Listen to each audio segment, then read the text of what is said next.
नमस्कार दोस्तों, एक बार फिर से आप लोगों का मेरे इस चैनल में स्वागत है।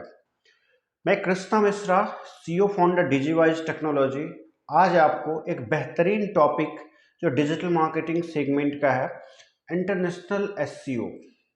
इंटरनेशनल एसईओ कैसे किया जाए, क्या टेक्निक है, क्या तरीका है, क्या इम्प्लीमेंटेशन होनी चाहिए, क्या स्ट्रेटेजी होना चाहिए, क्या रोड मैप होना चाहिए, तमाम इन्फॉर्मेशन आज आपको इस वीडियो में मिलने वाला है। स्टार्टिंग से लेकर के एंड तक आप देखेंगे, आपको बेहतरीन नॉलेज मिलेगा, अच्छी तरीके से समझ आएगा।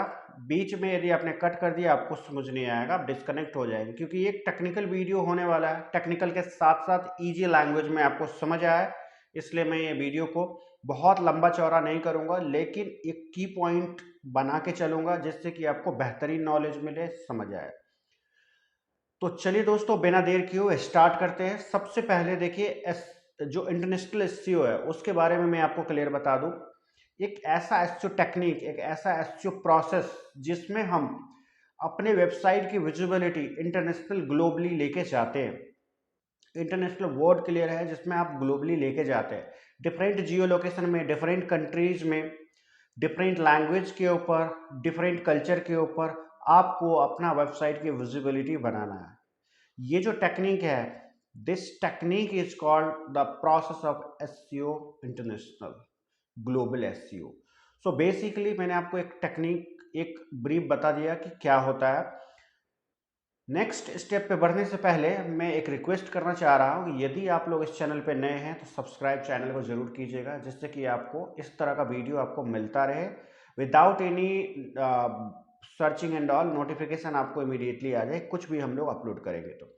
चलिए अब आगे चलते हैं कि टेक्निक क्या लगाया जाएगा, स्ट्रेटेजी क्या लगाया जाएगा जिससे कि हमारी वेबसाइट की विजिबिलिटी ग्लोबली बन जाए, डिफरेंट कंट्री में, डिफरेंट लैंग्वेज पे, डिफरेंट कल्चर में, डिफरेंट सर्च इंजन के ऊपर हमारा वेबसाइट का विजिबिलिटी बनना चाहिए। देखिए, जो की फैक्टर है, उस की फैक्टर की यदि मैं बात करता हूं, तो की फैक्टर सबसे पहला चीज होता है लैंग्वेज और रीजनल टारगेटिंग।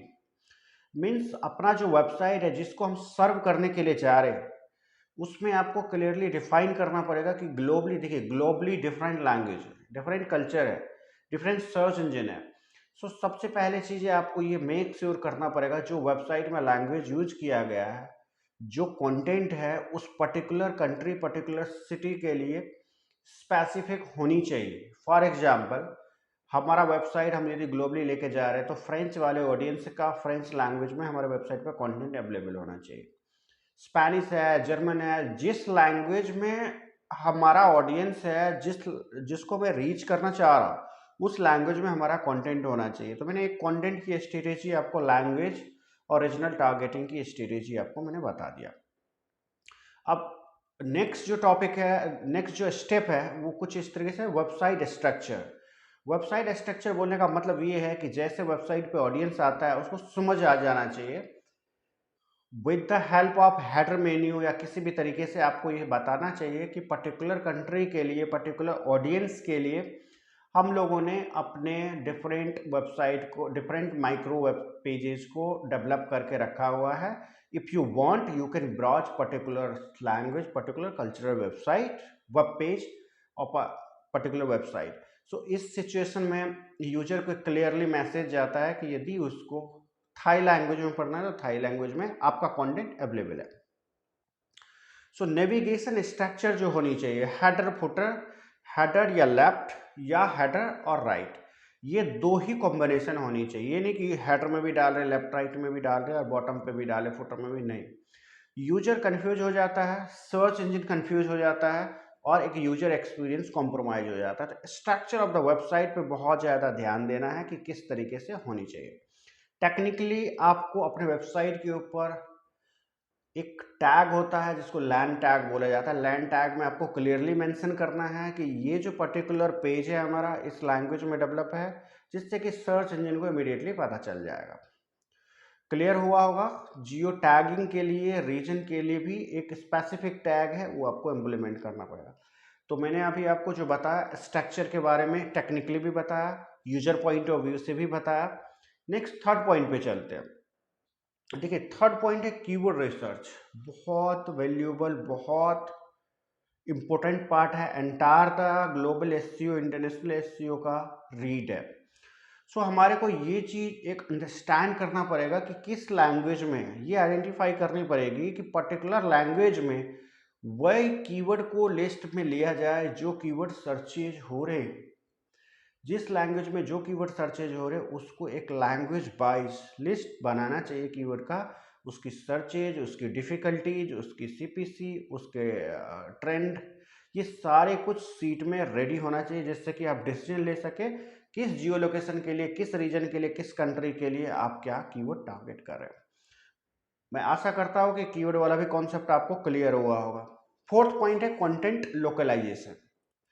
तो जैसे मैंने आपको बताया कि हमने पेज या माइक्रो एक पेज उनको दे दिया वेबसाइट के अंदर में, वहाँ पे कंटेंट के ऊपर बहुत ज़्यादा फोकस करना है कि लोगों को कनेक्ट कर पाए वेब पेज, उसके इमेजेज, उसके क्रिएटिव, उसके टेक्स्ट उस कंट्री के लिए, उस स्पेसिफिक जियो लोकेशन के लिए, उस रीजन के लिए, उस कल्चर के लिए बहुत व्यवस्थित, बहुत परफेक्ट हो। तो ये कंटेंट वाली, कंटेंट लोकलाइजेशन वाली पार्ट आ गई। फिफ्थ पॉइंट पे आते हैं टेक्निकल ऑप्टिमाइजेशन।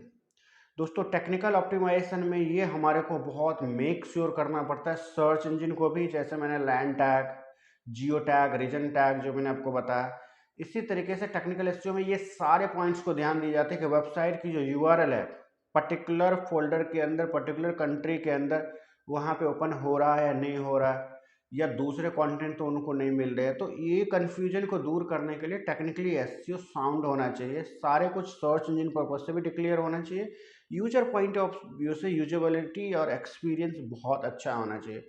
लास्ट और मोस्ट इंपॉर्टेंट पार्ट ये है बैकलिंकिंग। दोस्तों बैकलिंकिंग स्ट्रेटेजी बहुत इंपॉर्टेंट रोल प्ले करता है ग्लोबल एसईओ के ऊपर।